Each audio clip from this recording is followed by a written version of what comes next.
अगर आप business grow करना चाहते हो तो ये पॉडकास्ट मत मिस करना। ऑटोमेशन ने आज के टाइम में बिजनेसेस को कैसे बदला है और ग्रो करने में कैसे हेल्प करती है। आजकल एआई आ गया है, एआई के साथ व्हाट्सएप को कनेक्ट कर सकते हो। एवरी डे 100 एआई टूल्स निकल रहे हैं मार्केट में। एआई मार्केटिंग जो है वो कैसे बिजनेसेस को ट्रांसफॉर्म कर रहा है और कैसे उसको कॉम्पिटिटिव बना रहा है। अमेजोन फ्लिपकार्ट 7 दिन 10 दिन में आता था डिलीवरी, फिर उन लोगों ने भी डेट घटाया 3 दिन, नेक्स्ट डे डिलीवरी। अभी आ गया क्विक कॉमर्स, आप स्विगी में ऑर्डर दीजिए, बंदा गेट में खड़ा है। लीड कन्वर्जन रेट्स को इम्प्रूव करने के लिए क्या क्या स्ट्रैटेजीज हो सकती है और कैसे वो हमारी बिजनेस को इफेक्ट करती है। क्वालिफाइंग लीड्स बहुत इंपॉर्टेंट पार्ट है।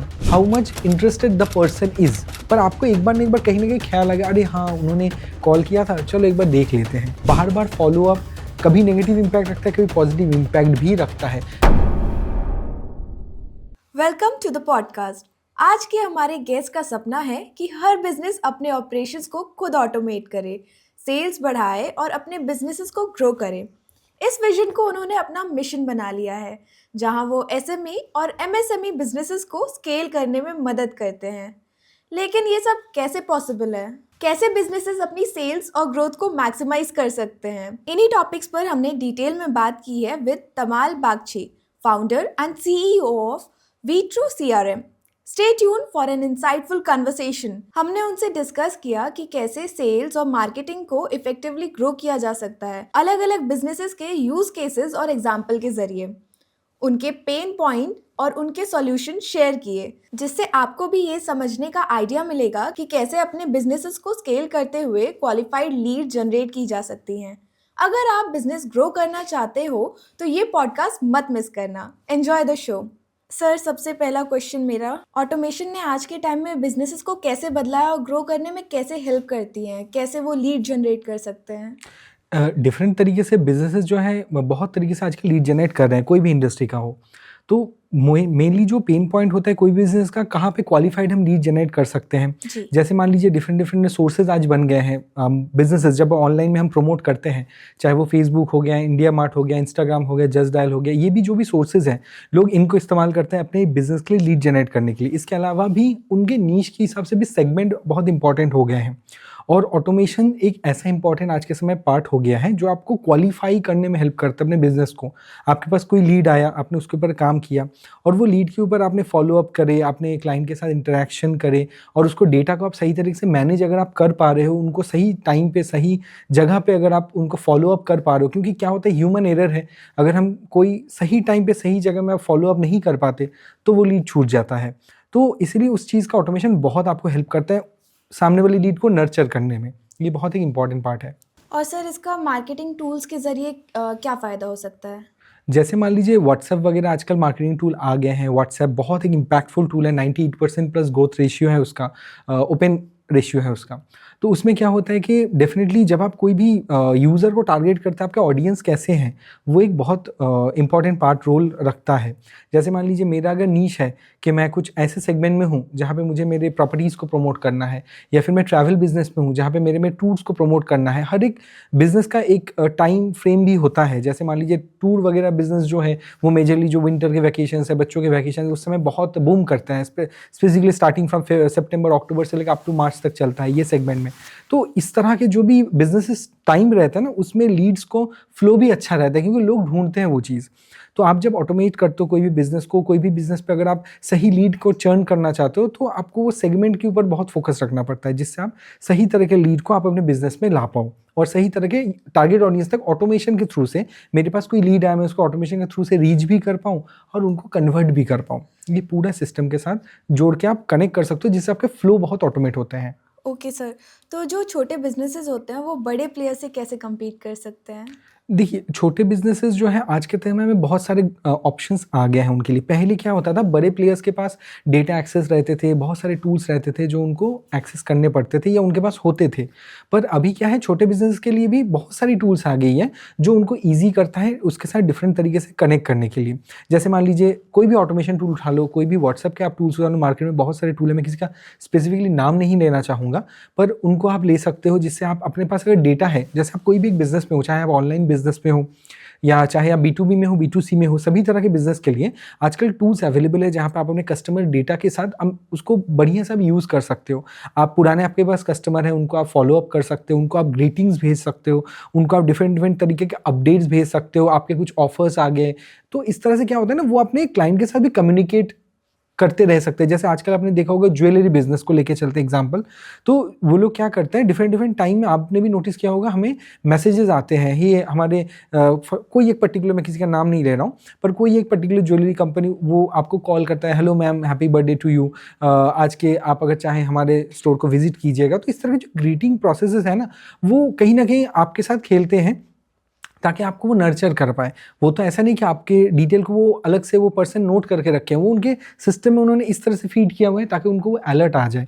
तो बड़े बिजनेस, छोटे बिजनेस, सभी लोग आजकल ये डेटा बहुत तरीके से अवेलेबल है, बहुत तरह से बहुत डेटा मार्केट में अवेलेबल है, उसके साथ भी वो काम कर सकते हैं, या फिर वो अपना डेटाबेस खुद भी प्रिपेयर कर सकते हैं अलग अलग सोर्सेज से। नीश बिजनेस टारगेट ऑडियंस को टारगेट करके वो इसके ऊपर भी काम कर सकते हैं। तो सर, जो छोटे बिजनेसेस होते हैं वो ऑटोमेशन यूज़ करते टाइम क्या क्या चैलेंजेस फेस करते हैं? बेसिकली क्या होता है, उनको सबसे पहले लगता है कि ऑटोमेशन बहुत कॉस्टली है, जबकि यूज़र का जो एक्सपेक्टेशन होता है ना, वो डेफिनेटली आपको ये करना चाहिए कि जब अभी आप कोई भी बिजनेस कर रहे हो, चाहे आप छोटे बिजनेस से ही क्यों ना स्टार्ट कर रहे हो, आपको सबसे पहले अगर आपको स्केल करना है तो सबसे पहले आपको छोटी छोटी जो भी कैलकुलेशंस है ना, उसको थोड़ा समझना ज़रूरी है। जैसे मान लो मार्केट में बहुत तरीके के टूल अवेलेबल है जो आपके एग्जाम्पल, जो व्हाट्सएप वाले जो भी इशू जो मैंने अभी आपको कह रहा था कि व्हाट्सएप के थ्रू से आप रीच कर सकते हैं, अलग अलग पर्सन तक आप रीच कर सकते हो। बहुत आपके पास पुराने डेटा है आपके कस्टमर्स के। से एक छोटा सा बिजनेसमैन है जो 2-3 साल से मार्केट में है, बिजनेसेस कर रहे हैं, उनके पास उस कस्टमर का अगर डेटा वो कलेक्ट किए रहेंगे तो कभी भी कोई ओकेशन आएगा, कोई भी इवेंट आएगा, वो उनको तो ग्रीटिंग भेज सकते हैं, ऑफर भेज सकते हैं, हमारे सेल लगे हुए हैं, हमारे प्रोडक्ट पे 30% डिस्काउंट है, 1+1 ऑफर है, बहुत तरीके के हैं। या फिर अगर आप एक बिजनेस कर रहे हो, आप दूसरा बिजनेस भी शुरू करना चाहते हो, उस समय भी आप इस चीज़ को मद्देनजर रखते हो, आप टारगेट ऑडियंस को रीटारगेट कर सकते हो, जिससे कि आपका सेल पोटेंशियल बढ़ जाता है। प्लस आपने जो सवाल कहा उसमें एक बहुत इंपॉर्टेंट पार्ट है कि मैं अगर कॉस्ट इफेक्टिवनेस देखूँ, मैं अपना 100 रुपये बचा रहा हूँ या 200 रुपये बचा रहा हूँ, पर मैं देखना चाहता है कि जो ऑटोमेशन है वो मेरा 24 आवर्स के लिए मुझे एक सपोर्ट दे सकता है। मैं जब सो भी रहा हूँ ना, ऑटोमेशन मेरी टीम मेरे क्लाइंट के साथ या उनकी जो इंक्वायरीज हैं उसके साथ कम्युनिकेशन कंटिन्यू कर सकते हैं। तो ये सारी चीज़ें बहुत इंपॉर्टेंट रहती है ऑटोमेशन के लिए, और वो कॉस्ट इफेक्टिव भी होता है अगर आप सही तरीके से सही डायरेक्शन में उसको करो। तो आप आजकल एआई आ गया है, आप एआई के साथ व्हाट्सएप को कनेक्ट कर सकते हो ताकि जो भी मैसेज वगैरह वो ऑटोमेट हो। तो बहुत सारी इस तरह की चीज़ों को आप कर सकते हैं ऑटोमेशन के थ्रू से। जी सर, तो बिजनेसेस के लिए डेटा क्या इंपॉर्टेंस होल्ड करता है और उसका जो सोर्स होता है उसको कैसे पिच करें और यूटिलाइज कैसे करें उसे? बिजनेस के लिए डेटा, जैसे मैंने अभी कहा कि बहुत सारे के डेटा, मान लीजिए एग्जांपल, बहुत तरह के टूल्स है मार्केट में, जिससे क्या होता है सेगमेंट में, मान लीजिए मेरा ई कॉमर्स इंडस्ट्री एग्जांपल, मेरा ऑनलाइन वेबसाइट है। तो अगर मेरा ऑनलाइन वेबसाइट है तो मैं डेफिनेटली चाहूँगा कि अगर क्लोथिंग बिजनेस को लेके चलते हैं, तो अगर मुझे उस नीश के ऊपर उस तरह के ऑडियंस को टारगेट करना है, कुछ टूल्स हैं मार्केट में जिसके थ्रू से आप डेफिनेटली उस पर्टिकुलर टूल्स के ऊपर आप डाल सकते हो सोशल नेटवर्किंग साइट से। एग्जाम्पल, मेरा एक नीश बिजनेस है, मैंने एक ई कॉमर्स साइट खोला है जो क्लोथिंग बिजनेस के ऊपर है। आपका भी एक सेम बिजनेस है जो ऑलरेडी काम कर रहा है कुछ समय से, जो थोड़ा पॉपुलर हो चुका है। तो मेरा प्रोसेस ये रहेगा कि मैं टूल्स का इस्तेमाल करके आपके सोशली जो ऑडियंस वगैरह है उनके डेटा को मैं निकालूं, और डेटा को निकाल के मैं उसके ऊपर रीटारगेट मार्केटिंग से अपना एड्स रन करूं, जिससे क्या आपके ऑडियंस भी मेरे एड्स को देखना शुरू करे। इस तरीके से मैं आपके ऑडियंस के ऊपर भी अपने एड्स वगैरह रन कर सकता हूँ, जिससे मेरे कन्वर्टिंग रेशियो बढ़ सकते हैं अगर मैं सिमिलर इंडस्ट्री से काम कर रहा हूँ। तो क्योंकि वही सिमिलर इंडस्ट्री के क्लाइंट मेरे भी क्लोथिंग या मेरे फैशन आइटम के ऊपर रिव्यू दे ही सकते हैं, वो परचेस करने के लिए इंटरेस्टेड हो भी सकते हैं। तो ये इनिशियल टारगेट से हम शुरू कर सकते हैं ताकि हम बहुत, क्योंकि अगर जीरो से ऐड शुरू करूंगा तो एक रीच तक पहुंचने में मुझे समय लगेगा, लोगों तक पहुंचूंगा, मैं 100 लोगों को दिखाऊंगा, 2 लोग उसमें से, ये 1 लोग हो सकते हैं उसमें से इंटरेस्टेड पर्सन होंगे, पर मेरे पास वही क्वालिफाइड लीड्स अगर होंगे जो लोगों ने ऑलरेडी परचेस करते हैं, फॉलो करते हैं ब्रांड को, जब मैं नए से शुरू कर रहा हूँ, वही सारे लीड्स मुझे मेरे बिजनेस में भी हेल्प कर सकते हैं। तो सर, जो ऑटोमेशन टूल्स होते हैं वो कैसे बेटर वे में कनेक्ट कर सकते हैं जो लोग बिजनेस में इन्वॉल्व होना चाहते हैं, या फिर जैसे कस्टमाइज मैसेज होते हैं वो उसको और इफेक्टिव कैसे बनाया जा सकता है? मान के चलते हैं कि अभी जो बिजनेसेस स्मॉल इंडस्ट्री से हैं, जैसे मान लीजिए ऑटोमेशन को वो कैसे अपने डेली रूटीन में अप्लाई जी करेंगे। बिल्कुल। तो जैसे मान लीजिए मैं कोई भी इंडस्ट्री से हूँ, कोई भी बिज़नेस रन कर रहा हूँ, चाहे वो स्मॉल हो, मीडियम हो, तो सबसे पहले जो मेरे मैन पावर के ऊपर डिपेंडेंसी है, वो तो मेरा एक रहता ही है। पर क्या है, ह्यूमन एरर हो सकता है। मैंने मेरी टीम को दिया 100 लीड में काम करने के लिए, और हो सकता है उसने ज़्यादातर लोगों को उसने कॉल किया, बहुत सारे लोग अवेलेबल नहीं हैं, कॉल पिकअप किए, डू नॉट डिस्टर्ब, इस तरह के बहुत सारे इश्यूज़ हर सेल्स के बिज़नेस में आता ही है। अगर मैं 100 लीड्स पे कॉल करूँगा, उसमें से हो सकता है सही से मैं 10, 15, 20 लोगों के साथ ही बात कर पाऊँ। बाकी लोग ज़्यादातर बिज़ी रहेंगे, फ़ोन नहीं रहेगा, इस तरह के। तो इस तरह के सिचुएशन में क्या होता है, अगर आप ऑटोमेशन पे डाले हो अपने सिस्टम, अगर वो बंदा रात के 12 बजे भी अवेलेबल है, बहुत लोग आजकल रात को भी इंक्वायरीज ड्रॉप करते हैं, उस समय होता है ऑफिस छुट्टी हो, पर आपका ऑटोमेशन जो है वो रनिंग है, तो डेफिनेटली ऑटोमेशन के थ्रू से वो डायरेक्टली कनेक्ट कर पाएंगे। ऑटोमेशन उसको ऑटोमेटिकली रिप्लाई करेगा। आजकल एआई इतना एडवांस हो गया है, हम बहुत सारे टूल्स पे काम करते हैं जिसमें क्या है, सिस्टम ऑटोमेटिकली उनको रिप्लाई करेगा। उनके मैसेजेस जो है, क्वेरीज हैं, उसको आप ट्रेन कर सकते हो, अपने हिसाब से अपने बिजनेस की जानकारियाँ दे सकते हो, जिसके हिसाब से वो ऑलरेडी डिलीवरीज कर सकते हैं सही इन्फॉर्मेशन। तो ये एक बहुत इंपॉर्टेंट पार्ट रहता है जब आप ऑटोमेट कर रहे हो। इससे आपका टाइम भी बचता है, लीड भी क्वालिफाई होता है, और कन्वर्टिंग के चार्ज भी बढ़ते हैं। एआई और व्हाट्सएप मार्केटिंग कैंपेन्स का कॉम्बिनेशन बिजनेसेस के कस्टमर सपोर्ट और सेल्स प्रोसेस को कैसे स्ट्रीमलाइन करते हैं, और लीड्स क्लोज करने और कस्टमर्स को एक्सपीरियंस इन्हांस करने में कैसे हेल्प करते हैं, कैसे इम्पैक्टफुल हैं? एआई के समय आजकल आप देख रहे हो कि हर पूरा मार्केट ड्रास्टिकली एआई में मूव कर रहा है। एवरी डे 100 एआई टूल्स निकल रहे हैं मार्केट में। लोग कह रहे हैं शायद जॉब चले जाएंगे, पर डेफिनेटली ये नहीं चले जाएंगे। आप आज से 20-25 साल पहले आप सोचोगे, जब कंप्यूटर बहुत ड्रास्टिकली इंडिया में मूव कर रहा था, आज से 20-25 साल, 30 साल पहले, तो लोगों के दिमाग में था शायद कंप्यूटर आ रहे हैं, लोगों के जॉब चले जाएंगे, या क्या होंगे, कंप्यूटर तो सब कुछ ऑटोमेट कर रहा है। अब ध्यान से अगर सोचो, यंग एज हमारे, जब हम लोग छोटे थे, पर एक्चुअली वो नहीं हुआ। उससे क्या हुआ, काम उल्टा बढ़ गया। आप देखो, आज वो कंप्यूटर आया, सारी चीज़ ऑटोमेट हुई, मोबाइल ऐप्स बने, जोमेटो, स्विगी जैसे बड़े बड़े ब्रांड्स आगे, कितने लोगों को काम मिल गया। और समय के साथ साथ बहुत सारी चीज़, ये आईटी जो इंडस्ट्री एस्टैब्लिश हुआ, इसके कारण ही बहुत सारे जॉब के अपॉर्चुनिटी बढ़ गए, उल्टे घटने की जगह। तो एक जो जॉब चले जाने के जो भी है, लोग और एफिशिएंट होंगे, सिंपली बात है। आज हम भी बहुत सारे टूल्स में एआई का इस्तेमाल कर रहे हैं, हमारे एफिशिएंसी लेवल को बढ़ा रहे हैं, ऑटोमेशंस को इस्तेमाल कर रहे हैं, बहुत सारी चीज़ों को ऑटोमेट करने के लिए अपने इंटरनल टीम में, कंपनी में भी हम लोग इस्तेमाल करते हैं। तो इससे बेनिफिट, आप एफिशिएंट ही होगे, जॉब नहीं जाएगा, ये तो I can guarantee to you. मुझे जो फ्यूचर दिख रहा है अगले 5 साल में, बल्कि हम लोग और एफिशिएंट हो जाएंगे और क्वालिफाइड हो जाएंगे। हमारी जो गलतियाँ हैं, जो छोटी छोटी गलतियाँ हम करते रहते हैं, हो सकता है वो और इम्प्रूव हो जाए, हम उसको, मतलब हमारी गलतियाँ घट जाए, हम इम्प्रूवमेंट्स में काम कर पाए, रिजल्ट्स पे काम कर पाए, और बेहतर तरीके से। जिसको मुझे एक पर्सन को ट्रेन करने के लिए जितना ज़्यादा समय देना पड़ता था, हो सकता है उससे मैं कम समय, वो बंदे को मैं जल्दी से जल्दी और अच्छा क्वालिफाइड तरीके से सीखने दूँ या नॉलेज पास कर सकता हूँ। बहुत तरीके की चीज़ें हो सकती है जिससे मेरा टीम ट्रेन हो सकता है। तो हर बिज़नेस के लिए एआई एक रेवोल्यूशनरी इम्पैक्ट लाएगा फ्यूचर में। तो सर, जैसे आप कह रहे हैं कि जैसे एआई का एडवांसमेंट हो रहा है, तो कई लोग कह रहे हैं जॉब्स चली जाएगी।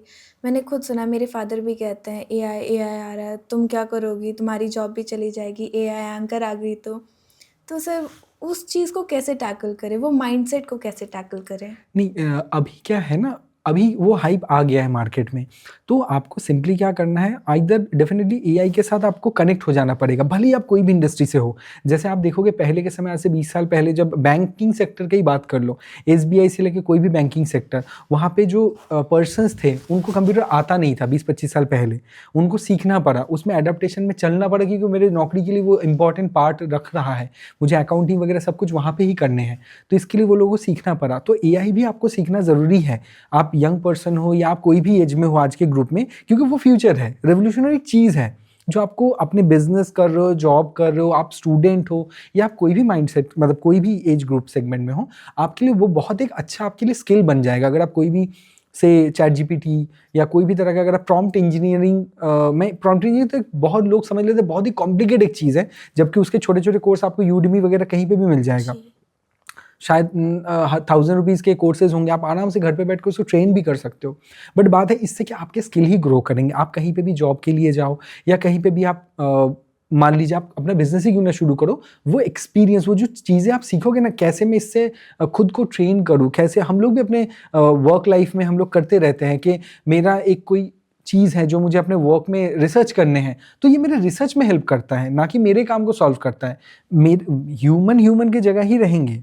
तो वही चीज़ जो है ऑटोमेट करेगा, मेरे काम को सिंप्लीफाई करता है। तो आप जो भी पर्सन है जो आगे जॉब या करियर में ग्रोथ करना चाहता है, सजेस्टेड है कि वो इसके ऊपर ज़रूर अपना स्टडी करें, नॉलेज बढ़ाएं। तो होपफुली एक 3 से 6 महीने जब वो एक प्रॉपरली एजुकेट हो जाएगा तो उसके स्किल्स ऑफकोर्स डेवलप हो जाएंगे, जो लोगों को भी डिमांड होगा। अगर मैं एक स्किल के साथ आ रहा हूँ, उसके साथ एड ऑन स्किल है मेरे पास, तो वो फर्स्ट प्रायोरिटी में रहूँगा मैं। वैसे ही कॉन्सेप्ट है। और सर एक स्टडी में मैंने पढ़ा कि कहा गया था जो एआई कंटेंट प्रोड्यूस करता है वो 4x ज़्यादा स्पीड से कंटेंट ह्यूमन के कंपैरिजन में प्रोड्यूस तो कर रहा है, बट जो ट्रैफिक जनरेट कर रहा है वो ह्यूमन बेस्ड कंटेंट कर रहा है, वो 5.44x, और वो बहुत कंसिस्टेंटली कर रहा है। तो इस चीज़ पे क्या टेक है?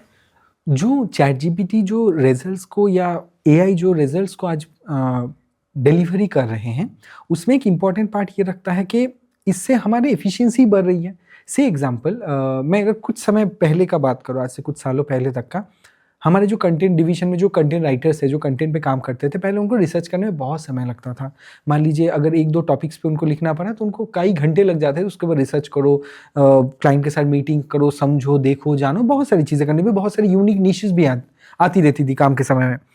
तो अभी जब हम पिछले कुछ समय से इसको एडप्ट कर रहे हैं एआई को अपने कंपनी के अंदर, उनके काम की एफिशिएंसी बहुत बढ़ गई है। अगर हम दिन में 3-4 डिलीवरीज कर पाते थे, वो 7-8 तक चली गई है, तो ऑलमोस्ट डबल हो चुकी है। जबकि पर्सन वही है, बट उनके रिसर्च के काम बढ़ चुके हैं। आपको क्योंकि आपको सजेशंस जो हैं, आपको जो भी रिसर्च डिटेल है या उस बिज़नेस के बारे में मुझे ऑनलाइन से कुछ निकाल के कुछ रिसर्च ओरिएंटेड आर्टिकल बनाना है या कंटेंट प्रिपेयर करना है, चाहे मैं वेबसाइट के लिए बनाऊँ या कोई आर्टिकल मैटर के लिए, तो उनके एफिशिएंसी लेवल बहुत हाई हो गया और जो परफेक्शन लेवल है वो भी बहुत हाई हो गया। बल्कि वो ह्यूमनाइज ही करना पड़ेगा, क्योंकि ऑलरेडी ये है कि आप ह्यूमन को वहाँ से डायरेक्टली आप वैसे नहीं स्विच कर सकता। और जो डायरेक्टली उसको कनेक्ट कर रहे हैं, उनके रिजल्ट्स भी, चाहे आप ऑनलाइन में बोलो या ऑफलाइन में बोलो, वो परफेक्टली आ रहे हैं। हाँ, बहुत सारे लोगों को जो है सहूलियत मिल जा रही होंगी, पर ये चीज़ भी आस्ते से इम्प्रूवमेंट हो जाएगा। जो छोटे छोटे गैप्स है वो भी सॉल्व होते चले जाएंगे। ओके सर, तो एआई मार्केटिंग जो है वो कैसे बिजनेसेस को ट्रांसफॉर्म कर रहा है और कैसे उसको कॉम्पिटिटिव बना रहा है? जनरली जैसे मान लीजिए मैं एक एग्जांपल लेता हूँ। आज पहले क्या होता था, कोई भी व्हाट्सएप या जो भी टूल है, वहाँ पे हम हमारे जो भी टीम मेंबर्स होते थे या जो कोई भी बिजनेस कोई भी सेल्स पर्सन्स होते थे, वो क्लाइंट को नर्चरिंग करने के लिए आइदर ग्रीटिंग भेज दिया करते थे कि सर ये एक ऑफ़र आ गया है, या फिर ये एक नया कुछ लॉन्च हुआ है, या फिर इस तरह के कोई सर्विस आए हैं। तो मोस्टली क्लाइंट क्या करते थे, उसको देखते थे, ओवरलुक कर जाते थे, या फिर कोई एक्शन लेना हो तो लेते थे। पर जब कोई इंक्वायरी आपके पास आता है, कोई भी सोर्सेज से आता है, उस समय क्या रहता है कि जैसे मान लीजिए आपके पास कोई इंक्वायरी आया, तो आप उस समय अगर अवेलेबल नहीं हो, तो जनरली क्या होगा कि आप उसको रिप्लाई नहीं कर पाए। उससे क्या होगा, क्वालिफाई वो किसी और के पास भी जा सकता है। क्योंकि क्या होता है, मैं अगर एक स्टोर पे गया, सामने वाला मुझे अटेंड नहीं किया, तो मैं ऑफकोर्स नाराज़ होकर दूसरे स्टोर में भी जा सकता हूँ। एआई आने से क्या हो गया, अगर आप रात को सो भी रहे हो एग्जाम्पल, वो क्या करेगा, आपके क्लाइंट के साथ वो इंटरैक्ट कर सकता है। आपने कुछ उसको लर्न कर दिया, जैसे मैं मेरे टीम को लर्न कर दिया कि आपको इस क्लाइंट को ये चीज़ें बोलनी है, अगर ये क्वेश्चन आता है तो इसका ये आंसर देना है। सेम चीज़ अगर मैं एआई को लर्न कर दूं एक टीम के जगह पे, वो एफिशिएंटली क्या कर सकता है, उसको जो भी क्वेश्चन सामने वाला व्हाट्सएप पे पूछेगा तो वो जवाब दे सकते हैं। इससे बेनिफिट ये हो जाता है कि वो क्लाइंट जब भी उसका समय अवेलेबल, क्योंकि ये सब समय पॉसिबल नहीं कि मेरा टीम जब कॉल करे या कोई भी क्लाइंट जब किसी को कॉल करे, सब समय वो पर्सन उसके लिए फ्री बैठा रहे, ये पॉसिबल नहीं है। पर उसके क्वालिफाइंग टाइम में अगर मैं अवेलेबल हूँ, तो ये बहुत अच्छा जो क्विक कॉमर्स के बिजनेस ने किए हैं, आप देख सकते हो उनका बिजनेस इतना ड्रास्टिकली क्यों बढ़ा है। जो भी है उनका लॉसेस प्रॉफिट्स जो भी है, मैं उस डिबेट में भी नहीं जाता। मेरा ये है, पहले हम लोग दुकान में जाके शॉपिंग करते थे, फिर हमने शुरू किया ऑनलाइन में शॉपिंग करना। अमेजोन, फ्लिपकार्ट 7 दिन 10 दिन में आता था डिलीवरी, फिर उन लोगों ने भी डेट घटाया, 3 दिन, नेक्स्ट डे डिलीवरी। अभी आ गया क्विक कॉमर्स, आप स्विगी में ऑर्डर दीजिए, बंदा गेट में खड़ा है। तो ये जो चीज़ें हैं ना, ये आपको ऑटोमेट कर रहा है। आप भले ही आपके, क्योंकि आपको टाइम कम रहा है ना, दिन में आज 24 घंटे भी कम हो जा रहा है अगर आप सही काम करने के इस पे उठोगे तो। पर क्या है, आपका जो टाइम है उसको कितने एफिशिएंटली ये लोग कर रहे हैं। तो हमारा मेन मतलब मेरा एक्चुअली कहने का यही है कि जो ऑटोमेशन वगैरह है, अगर आप एक टूल को कनेक्ट कर दो एआई के साथ, तो आपके एफिशिएंसी लेवल को बढ़ा सकता है। क्लाइंट को क्वेश्चन ड्रॉप कर सकते हैं, उसके क्वेरीज का आंसर ले सकते हैं, उनको जो भी सवाल वगैरह है अगर पहले से वो क्वालिफाई कर ले, तो आपका टीम जब अगले दिन नेक्स्ट मॉर्निंग अवेलेबल होगा, उसके पास क्लाइंट के जो भी क्वेरीज हो पहले से प्री डिफाइंड रहेंगे, तो आगे से वो क्लाइंट के साथ सही जानकारी पे डील कर पाएगा। तो इससे लीड पहले से आपको पता चल गया क्लाइंट क्वालिफाइड भी है कि नॉन क्वालिफाइड है, इस तरीके से। ओके सर, सो एआई पावर्ड जो टूल्स हैं वो कैसे प्रेडिक्ट करते हैं कस्टमर बिहेवियर को और उसको कैसे मॉडिफाई करके यूज़ करते हैं इंडस्ट्री में? इसके अलग-अलग तरह के यूज़ केसेस हैं। मान लीजिए आपके पास जो भी क्लाइंट आ रहे हैं, से एग्ज़ाम्पल किसी भी बिज़नेस का लेके चलते हैं। से एक एग्ज़ाम्पल मेरी बेटी है। मेरी बेटी को मुझे एक इंस्टीट्यूट में देना है एग्ज़ाम्पल। मैं फ्री हुआ हूँ रात को, ठीक है। अभी मुझे उस इंस्टीट्यूट के बारे में जानना है क्योंकि मुझे उसको लेके जाना है एडमिशन के लिए से एग्ज़ाम्पल। तो मैं डेफ़िनिटली क्वेरीज़ करूँगा कि थोड़ा इंस्टीट्यूट के बारे में जान लूँ, उनके कोर्सेज़ क्या अवेलेबल है, या फिर आजकल आप जानते हो बहुत तरह के इंस्टीट्यूट है जो आपको अलग-अलग तरह की ट्रेनिंग्स प्रोवाइड करता है, चाहे आर्ट एंड क्राफ्ट हो गया, चाहे कंप्यूटर हो गया, चाहे आपके स्पोर्ट्स एक्टिविटी है। बहुत सारे आजकल इंस्टीट्यूट्स हो गए हैं जो मल्टी एक्टिविटी स्कूल के बाहर भी मल्टी एक्टिविटीज़ कराते हैं। तो मुझे मान लीजिए उसको कोई 1 या 2 एक्टिविटी में देना है। तो से एग्ज़ाम्पल मैंने उनको क्वेरी ड्रॉप किया। मैं अवेलेबल होता हूँ रात के 11 बजे, मैं सारा दिन मुझे समय नहीं मिलता। तो मैंने उनको इंक्वायरी डाला। अगर मान लो मुझे पता है 11 बजे तो कोई मिलेगा नहीं, इंडिया का टाइम है। पर अगर कोई एजेंट है जो मुझे हाई हेलो करके मेरे साथ ग्रीट करके मुझे क्वेश्चन आंसर बताए कि हाँ जी हमारे पास ये अवेलेबल है, उसमें से मैंने पूछा कि ठीक है मुझे ड्राइंग के बारे में बताइए, तो ड्राइंग के बारे में उसने टाइम शेड्यूल स्लॉट वगैरह दे दिया, प्राइस पैकेज डे अवेलेबिलिटी बताइए।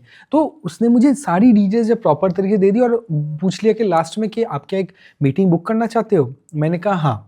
तो वो मेरे लिए क्वालिफाइड लीड हो गया। तो अगला दिन उसके टीम जब वो लीड देखेगा तो वो पर्सन मुझे ऑफ कोर्स समझ जाएगा कि हाँ ये पर्सन इंटरेस्टेड है। अगर मैं सिर्फ हाई बोलूँ और हाई आते ही मैं निकल जाऊँ, मतलब आइदर कुछ डिसकंटिन्यूटी है या फिर कोई कन्फ्यूजन है। अगर मेरे पास ऑलरेडी बहुत सारी इन्फॉर्मेशन है तो मैं इसको अलग-अलग बकेट में स्विच कर सकता हूँ कि हाँ ये पॉजिटिव लीड है, ये नेगेटिव लीड है या फिर ये डेड लीड है। तो इस तरह से बहुत तरह से हम प्रेडिक्शन लेवल में एआई से हेल्प ले सकते हैं, अगर कोई भी टूल या कोई भी सॉफ्टवेयर उसको सही से एडेप्टेशन यूज़ करना शुरू करें अपने बिज़नेस के लिए। ओके सर, तो अगर कोई बिजनेसमैन है तो वो अपने आइडियल ऑडियंस को कैसे टारगेट कर सकता है और उससे अपनी लीड कैसे जनरेट कर सकता है? यहाँ पे 2 चीज़ें हैं। एक है कि जैसे मान के चलते हैं एक ट्रैवल बिज़नेस को हम अगर लेके चलते हैं। ट्रैवल बिज़नेस में क्या है, हमारे पास जो ऑडियंसेस आती हैं वो एक सीज़नल ऑडियंस मोस्टली होती है। जो फ्रीक्वेंट ऑडियंस है उनके तो एक सेट रहते हैं। पर जो मोस्टली जो ट्रैवल के जो ज़्यादातर पर्सन हैं जो ट्रैवल करते हैं ठंडे के समय विंटर टाइम में, तो वो मोस्टली अक्टूबर से लेके मार्च तक के हेवी पूल में चलते हैं। आजकल लोग मतलब इन इंडिया और इंटरनेशनल दोनों तरह के ट्रिप वो प्लान करते हैं। तो इस समय क्या आता है, जो भी मेरे टारगेट ऑडियंस है, इस तरह के ऑडियंस होंगे जो मोस्टली ज़्यादातर घूमना चाहते हैं। तो अगर आपके ऑडियंस ऐसे हैं कि आप कोई प्री प्लान पैकेज बना रहे हो, तो आप फेसबुक, इंस्टाग्राम के थ्रू से ऐड कर सकते हो। उसके लीड्स को आप सही तरीके से कोई भी सीआरएम या प्लेटफॉर्म में आपने ले लिया, फिर वहाँ से आपकी टीम ने उसको क्वालिफाई किया, फिर आपने कन्वर्ट कर लिया। एक प्रोसेस।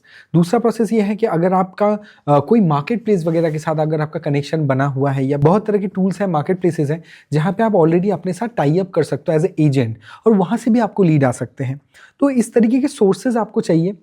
अगर आपको और भी कुछ इसके बारे में डिटेल समझना है, जानना है, तो आप कभी भी मुझे कांटेक्ट भी कर सकते हो, डीएम भी कर सकते हो। तो मैं इस विषय में आपको डिटेल, किसी का भी निश है तो मुझे कांटेक्ट कर सकते हैं, मैं डिटेल उनको शेयर भी कर दूंगा। लीड कन्वर्जन रेट्स को इम्प्रूव करने के लिए क्या-क्या स्ट्रैटेजीज़ हो सकती है और कैसे वो हमारी बिज़नेस को इफ़ेक्ट करती हैं? क्वालिफाइंग लीड्स बहुत इंपॉर्टेंट पार्ट है। एक कोई भी बिजनेस का जो क्वालिफाइड लीड होता है ना, वो एक आप समझ सकते हो एक पिलर ही होता है। से एग्जांपल, मैं एवरीडे मेरे पास 100 लीड आ रहे हैं, एग्जांपल लेके चलता हूँ।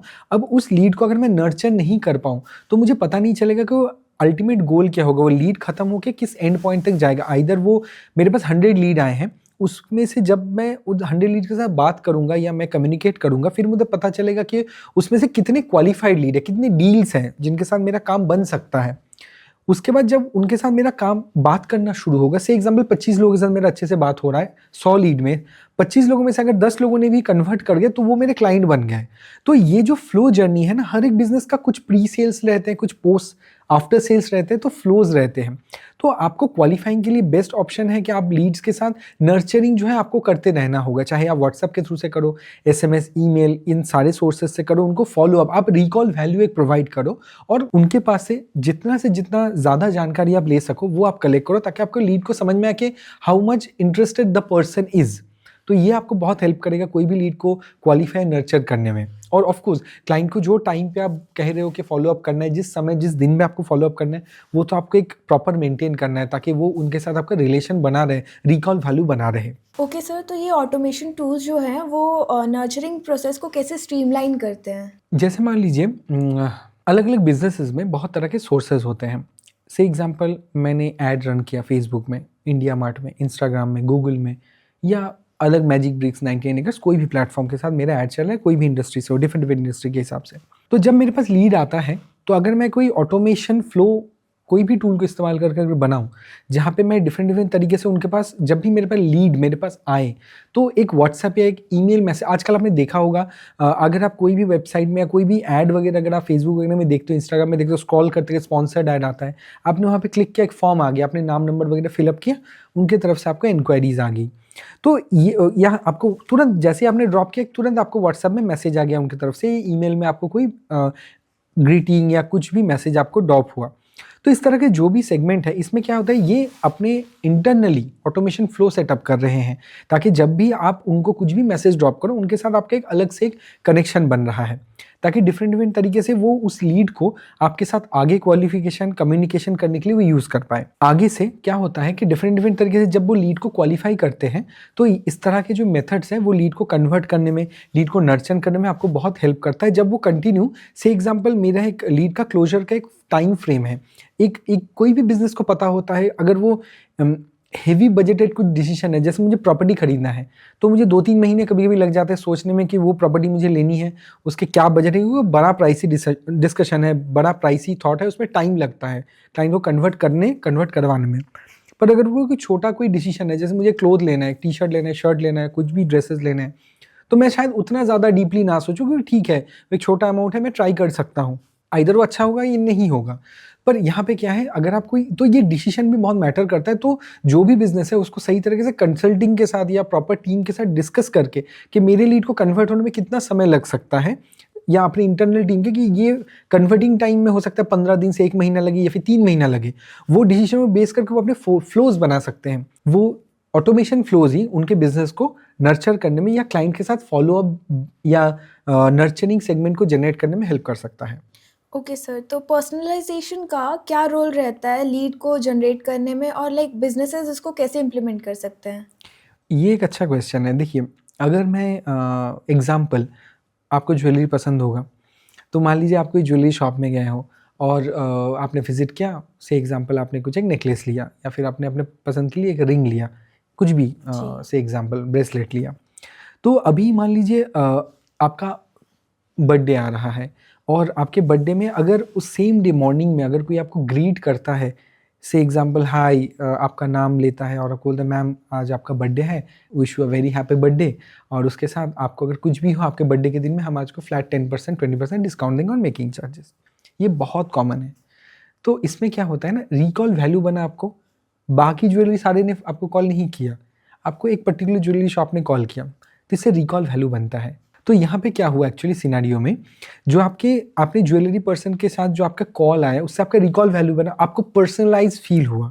उनके पास डेटाबेस में आपका डेटा है, उन्होंने अपने सीआरएम अपने सॉफ्टवेयर में इस चीज़ को डाल के रखा है, पर आपको पर्सनलाइज फील हुआ, ग्रीट फील हो। तो अगली बार कभी भी आप डिसीजन लो, भले ही उस दिन ला लो, कुछ महीने बाद डिसीजन लो, पर आपको एक बार ना एक बार कहीं ना कहीं ख्याल आ गया, अरे हाँ उन्होंने कॉल किया था, चलो एक बार देख लेते हैं।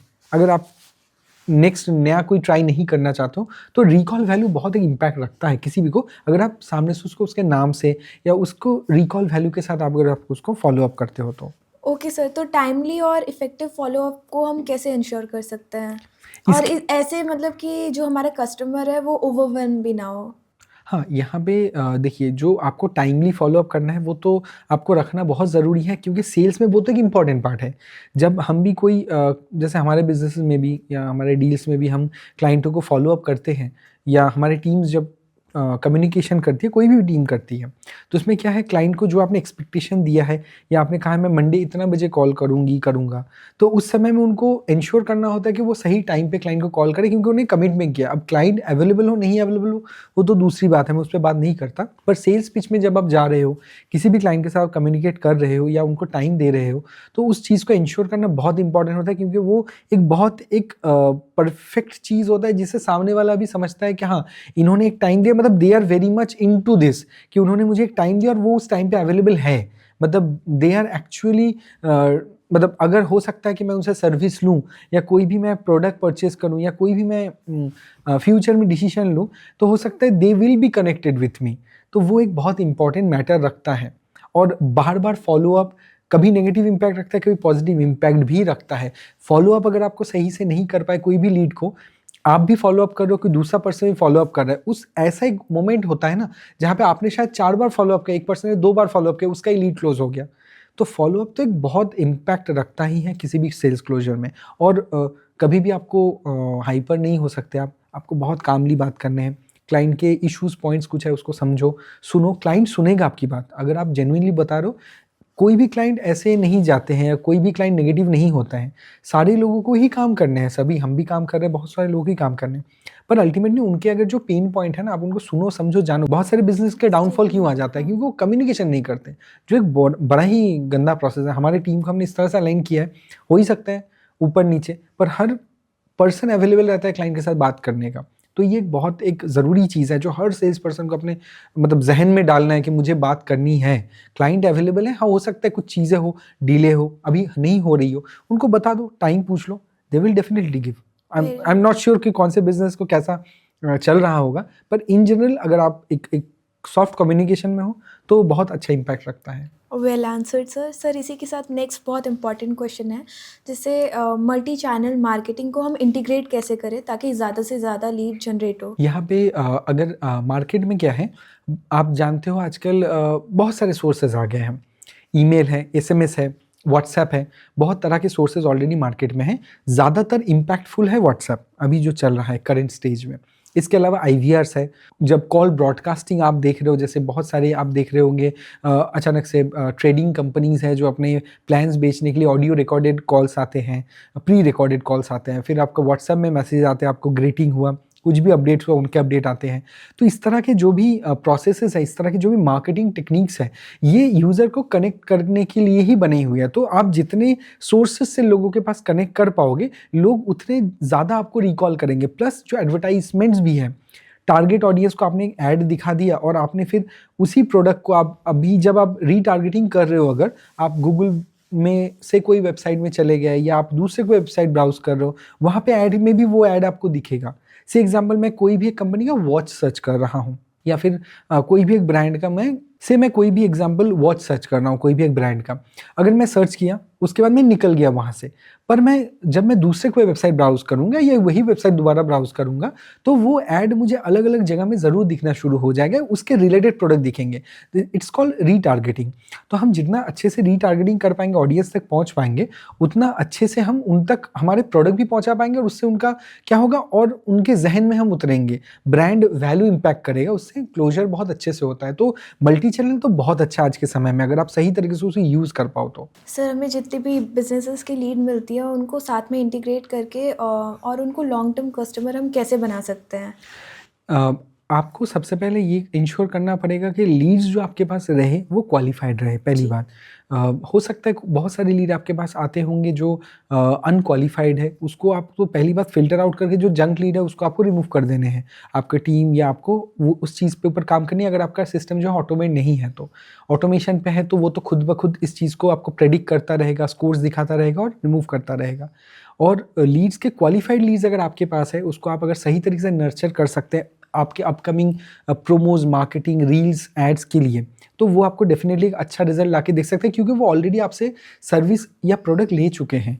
अगर आपने मेरे से कोई प्रोडक्ट या सर्विस परचेस किया है और मैं अगर आपको कहीं से भी अगर मैं अच्छा सर्विस दे पाया, तो दोबारा कभी भी आपको अगर याद आता है कि मुझे सिमिलर चीज़ें में कुछ काम करनी है, सिमिलर सर्विस में कुछ काम करनी है, तो डेफिनेटली आप एक बार मुझे रिकॉल ज़रूर करोगे, क्योंकि मेरा जो रिलेशन है, जो काम है, जो हमारे सर्विसेज है, वो आपको कहीं ना कहीं अच्छे लगे होंगे। तो ये एक बहुत इंपॉर्टेंट पार्ट रहता है। प्लस आपने ग्रीटिंग्स भेज दिए, आपने ऐसे एग्जांपल न्यू ईयर, दिवाली या कोई भी समय आपने उनको कुछ ना कुछ ग्रीटिंग भेज दिया, अगर क्लाइंट कम्युनिकेशन में नहीं भी है तो इससे क्या होता है, उनके दिमाग में अच्छा हाँ सही है, इनके साथ हमने काम किया था, चलो कुछ है, चाहे उनके पास है, कहीं उनके कोई क्लाइंट के पास है, वो ज़रूर आपको रेफरेंस ज़रूर देंगे। रेफरेंस आते हैं, बहुत एक अच्छा चीज़ है। आप अगर रेफरेंस बनाते हो, अच्छा इंपैक्ट रखता है ये बिज़नेस में। हमारे ज़्यादातर बिजनेस में मोस्टली रेफरेंस से ही चलते हैं, तो हमने ये देखा अपने बिजनेस में। ओके सर, बहुत ही इंसाइटफुल और इन्फॉर्मेटिव पॉडकास्ट रहा। तो आज हमारे साथ स्टूडियो में मौजूद थे Tamal Bagchi ji, founder and CEO of VTrue CRM। Stay tuned for such insightful conversations.